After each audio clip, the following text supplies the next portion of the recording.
교사 경건의 특별히 바이블 루트, 오늘 주시는 귀한 하나님의 말씀은 시편 16편 11절의 말씀입니다. 시편 16편 11절의 말씀,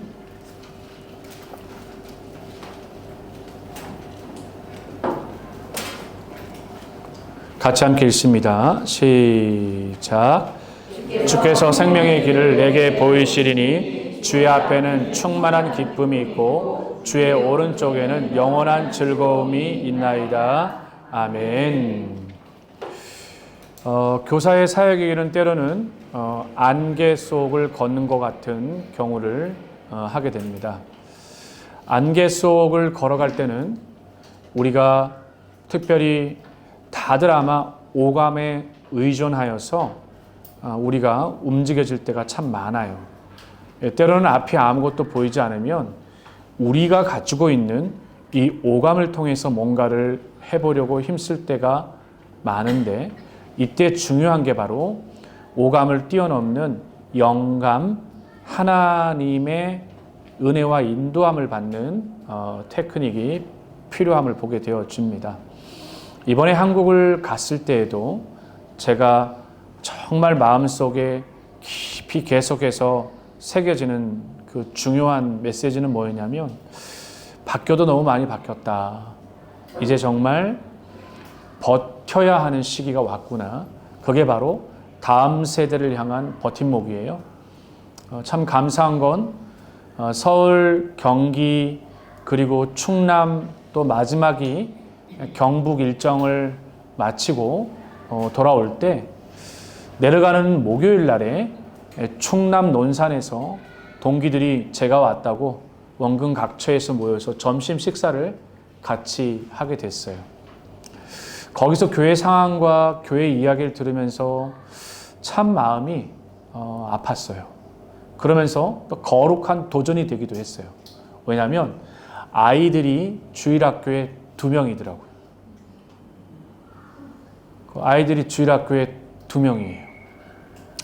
그런데 할머니가 2 아이를 또 데리고 왔는데 고민이 돼요. 왜냐하면 4명이 되느냐 2명이 그대로 되느냐인데, 그 2명을 데리고 온 할머니가 시골이어서 논산 시내에 있는 교회로 가야 될 것 같다고.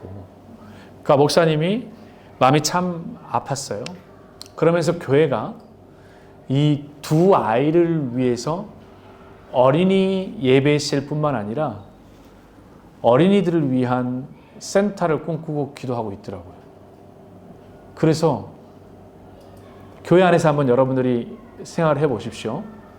2명의 아이들이 지금 현재 주일학교를 출석하고 있는데, 이 2명의 아이들을 위해 이 아이들이 최고의 신앙교육으로 신앙교육 받을 수 있도록 교회가 센터를 준비를 하고 프로그램들을 기획하고 이 아이들을 신앙으로 세워가기 위해서 몸부림을 치는 모습을 보니까 아프면서도 놀랍다라는 생각을 하게 되는 거예요. 그러면 정말 이 지역에 아이가 없느냐? 아니요, 아이가 없는 게 아니에요. 귀농해서 이제는 사람들이 농촌으로 돌아오는데 그걸 보고 꿈을 갖고 하는 거예요. 다시 사진을 보여주는데 교회 예배실과 곳곳에 아이들이 가득했던 20년 전에 그러한 모습을 다시 꿈꾸면서 기도하면서 그 일들을 펼쳐나가더라고요. 그걸 보면서 참 교회가, 우리 교회는 하나님 참 행복한 교회인데, 행복한 교회이면서 동시에 어마어마한 무거운 책임감을 느끼게 됩니다. 어떤 책임감이냐면 바로 시편에서 말하고 있는 생명의 길에 대한 책임감입니다.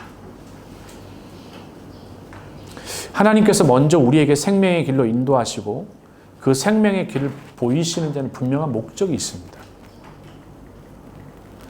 우리를 먼저 생명의 길로 초대하신 그분은 꼭 반드시 틀림없이 또 다른 누군가를 생명의 길로 이끌어야 되는 거기 때문에 그래요. 제가 말하지만 교회 학교, 지금 현재 유년스쿨의 교회 학교는 60-70% 정도의 성경적 교육으로 가고 있는 거예요. 사실은 더 많은 성경적 교육으로 대체해야 될 게 진짜 많습니다. 대체해야 될 게. 그렇게 해서 100%의 성경적 교육을 주도할 수 있도록 하는 거죠. 그 각 부서의 예를 들어보면 우리 대학 청년부 같은 경우에도 주일 예배 같이 드리고 우리 부장님이 아이들 성경 공부 가르치시고 하고 계시거든요. 그래서 그 아이들이 더 주일에 들었던 말씀을 가지고 깊이 그들의 삶을 깊이 생명의 길로 가기 위한 나눔까지 이르러줘야 돼요. 결국에는 중고등부가 졸업을 하는 것도 그들이 생명의 길이냐 사망의 길이냐예요. 창세기부터 요한계시록의 핵심 메시지예요. 생명의 길 아니면 사망의 길이지 그 중간 지점은 절대 없습니다. 그게 신명기의 주제예요. 그래서 우리에게 끊임없이 생명의 길을 걸어라. 그래서 YC 아이들도 아울리치 프로그램들 같은 경우도 올해는 계속 바꿔보자. 그 이유가 뭐냐면 그냥 단순한 아이들이 미디어 세대에 아이들이 복음을 흘려보내는 통로로 쓰임받는 것도 되게 중요한데 아이들에게 영혼의 영적 관계를 만들어주지 않으면 안 돼요. 그러니까 아울리치는 철저한 현지인들과의 관계가 만들어질 수 있도록. 그래서 올해는 아예 작은 분교 하나를 지금 임 목사님하고도 얘기하지만 분교 하나를 좀 단체로 그냥 좀 도색도 하고 그래서 오전에는 학교 사역을 하고 점심과 홀데이는 농촌에 가서 그 사람들의 삶의 일터에 가서 일도 도와드리고 그분들과 함께 할 수 있는 정적 관계가 만들어지도록 해서 결국 아이들이 신앙을 떠나지 않게 하는 게 되게 중요하잖아요. 이제 떠나보내게 되어지면 그 다음은 스스로 자발적 신앙의 걸음을 걸어가게 될 겁니다. 근데 이게 얼마나 두려운 건지 몰라요. 생명의 길을 잘 걸어갈까? 그건 그들 스스로 떠날 때 생명의 길을 걸어가라고 말해서 그들이 생명의 길을 걸어가는 게 아니에요. 여기서 생명의 길을 걷고 있어야 떠날 때 생명의 길을 걷는 거예요. 여기서 생명의 길을 걷지 않은데 아이들에게 생명의 길을 걸어라. 여러분 그건 전혀 효과 없는 아무런 대책 없는 거예요. 그럼 우리는 더 긴장감을 더 높일 수밖에 없어요. 지난번인가요? 지난주도 제가 요셉학교 교사들 모였을 때도 더 생명의 길을 걷기 위한 그런 부분들을 끌어올려야 되는 것들이 있어요. 그래서 그 아이들이 생명의 길을 향하여서 끊임없이 고민할 수 있도록 해야 되는데 이 생명의 길로 이끄는 가장 중요한 건 반드시 꼭 기억하셔야 됩니다. 여러분 예배가 얼마나 생명의 길과 직접적으로 연결되어 있는지 여러분 몰라요. 그러면 사단이 제일 공격 심한 게 뭐예요? 예배죠. 예배 전쟁이라니까요. 예배 진짜 전쟁입니다. 저만 느껴서 되는 거 아니에요. 그러니까 예배가 왜 전쟁이냐면 시작부터 찬양 인도하는 사람부터 전체 피드백 받아보잖아요. 영적 전쟁이에요. 그 전쟁이 여러분도 이게 전쟁이구나를 알아야 돼요. 강대상 위에 가면은 전체가 보이잖아요. 아이들 그냥 떠들고 얘기하는 아이들 멍하고 있고 어른들 같은 경우에는 아니지만 스마트폰 붙들고 있는 분들 별의별 사람들이 강단 위에서 다 투영되어서 보이잖아요. 영적 전쟁이죠. 25%가 여러분 적은 인원이 아니라는 걸 알아야 돼요. 좋은 밭에 뿌려진 25%를 기억해야 돼요. 예수님이 괜히 그렇게 돌짝과 길가와 가시밭에 뿌려졌다라고 얘기하지 않아요. 예수님이. 그 이야기는 그만큼 예배 이 부분을 철저하게 보호할 수밖에 없어. 근데 예배를 보호시킬 수 있는 게 뭐냐면 여러분 기도예요. 예배는 기도가 아니면 보호받지 못합니다.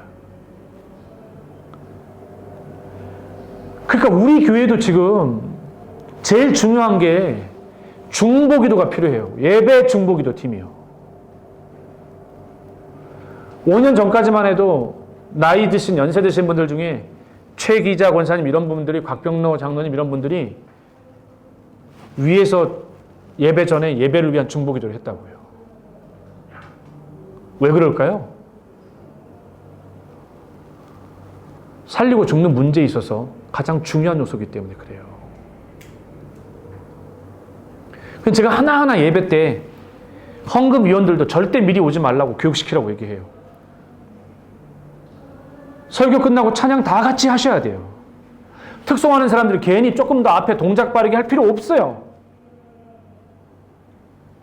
충분히 찬양 하나님 앞에 드리고 충분히 기도하고 그리고 그제 올라와도 괜찮아요. 미리 사전 동작이 여러분 예배를 예배답지 못하게 만든다니까요. 그러니 예배를 섬기며 예배자가 되지 못한다는 말이 맞아요. 가장 가까이 그러나 가장 멀리 사단이 밀어내는 방식이 바로 이 방법이에요. 여기에 우리가 무너지면 안 된다고요. 그렇기 때문에 예배를 위한 기도는 철저히 고수되어져야 되고 철저히 지켜져야 되고 철저하게 이 예배가 병행되어야 되는 거예요. 그래서 찬양 인도하는 팀들, 찬양팀도 기도로 준비해야 되는 거예요. 조이어스 시작하기 전에 뭐예요? 모여서 기도하잖아요. 그걸 신앙을 하나하나 디테일하게 터치해서 가르쳐야 된다니까요. 연습 다 끝나고 나서 애들이 막 흩어져서 막 친구들하고 서서 얘기하고 그러지 않도록 그 시간만이라도 아이들이 단 5분만이라도 아이들이 이겨내면 또 다른 예배가 펼쳐지는 거예요. 그리고 아이들 보세요. 자세히 보세요. 찬양할 때 다 입 다물고 있어요. 이것만큼 영적, 공적 손실이 어디 있습니까? 시간 들여서 그렇게 이 자리에 와 있는데 예배자가 되지 못한 채 돌아간다 그러면 여러분 이게 얼마나 공적인 그거예요. 그러니 2부 예배 때는요. 여러분 애들끼리 절대 못 앉게 만드는 게 맞아요. 그렇게 앉지 말게 하세요. 부모들이 데리고 앉으시라니까요. 옆에서 찬양 안 하면은 가만히 이러고 있으면 어떻게 가르쳐야 되냐면 가사라도 아이들이 읽을 수 있도록 예배 동참자가 될 수 있도록 해야 되는 거예요. 멍의 시간이 되지 않도록 그 아이들 케어하는 것도 중요하죠. 헌금하는 것도 가르치고 찬양을 함께 듣는 것도 공동체 대표 기도자가 기도할 때 그 기도에 어떻게 우리가 동참해야 되는 거냐. 아멘 없는 공동기도의 동참, 이건 기도가 될 수가 없습니다. 공동기도 대표자가 앞에서 기도를 이끌어갈 때는 아멘으로 화답할 때 그것이 기도의 동참인 거예요. 나의 기도가 되는 것이고 우리의 기도가 되는 것이고 그렇게 하나님 앞에 올려가야 되는 거예요. 그럼 손볼게가 얼마나 많으냐? 두렵고 떨리는 거죠. 어제 공항에서 들어올 때 임 목사님이 보고를 해요. 임 목사님이 그 카톡이나 이런 것들이 축축축축축 보고 올라와요. 제가 출장 중에도요. 목사님, 최대한 한국의 사역이 방해가 되지 않도록 지혜롭게 딱딱 언제쯤 연락드려야 되겠다 알고 다 연락을 해서 목사님 좀 급한 기도가 있습니다. 목사님 아셔야 될 거여서 보고 드립니다. 하나하나 탁탁탁 보고 들어와요. 공항에 딱 도착하면 내일 주일 준비 딱 해서 그리고 바로 주일 준비해서 저분은 엄청난 분이에요. 보통이 아니에요. 알고 계시죠, 여러분? 제가 보니까 굉장히 충성스러운 분이거든요. 저분이요. 남자 같고 군인 같고 좀 하드한 부분이 있지만 진짜 충성스러운 분이거든요. 그러면 딱 해서 누구누구 이런 문제 이렇게 기도해 주셔야 됩니다. 목사님. 그렇게 딱 오면 이게 뭘 말하는 거냐면 우리에게도 이 아이들에 대해서 이 아이들의 필터링을 하나하나 진짜 중요하잖아요. 그러니까 많은 사람들이 기도하는 게 느껴지고 함께 중보하게 되어지고 하잖아요. 민호에 대해서도 저희 집사람도 바로 올라왔더라고요. 중보기도 요청 자료가 기도를 해줘야 될 거라고 전화가 왔어요. 그럼 우리가 어떤 두려움으로 오늘도 교사의 자리에서 임해야 되냐면 제가 이걸 말씀드리고 싶은 거예요. 생명의 길로 이끌고 있느냐. 여러분 이 일을 위해서 우리가 존재한다는 걸 기억하셔야 됩니다. 그 아이들에게 최종적 목적은 데스티네이션은 생명의 길이에요. 그걸 위해 우리는 예배를 사수할 수 있어야 되고 그걸 위해 우리는 예배를 철저하게 필터링해야 되고 우린 그래서 예배를 모니터링해야 되고 그리고 그 예배가 공격받지 않도록 철저하게 기도 없이는 예배가 될 수가 없어요. 교사로 우리를 세우신 이유의 가장 큰 목적은 뭐예요? 기도자로 하나님 세우신 거죠. 그래서 그 온전한 예배가 될 수 있도록 온전한 영혼이 살펴질 수 있도록 그렇게 세우는 겁니다. 그리하여서 주께서 우리에게 생명의 길을 직접 보이셔서 인도하셨던 것처럼 오늘도 내가 그 아이들을 생명의 길로 이끌어가는 귀한 자리다. 절대 가벼운 자리가 아니죠. 아이들하고 야외 소풍 어디 가는 거랑 아니면 놀이동산 어디 가는 거랑 아이들 밥을 먹이는 거랑 그것보다 더 중요한 건 아이들 내면 속에 누가 춤추고 있는지를 볼 수 있어야 됩니다. 하나님의 영이 춤추고 있는지 사단이 춤추고 있는지 그걸 볼 수 있어야 됩니다. 그걸 보고 생명의 길로 이끌어 갈 수 있는 그런 영적 민감함이 여러분 안에 온전하게 견고하게 바로 세워질 수 있기를 주님의 이름으로 간절히 소망합니다. 아멘. 기도하겠습니다. 같이 이 시간에 마음 모아서 함께 같이 기도하겠습니다.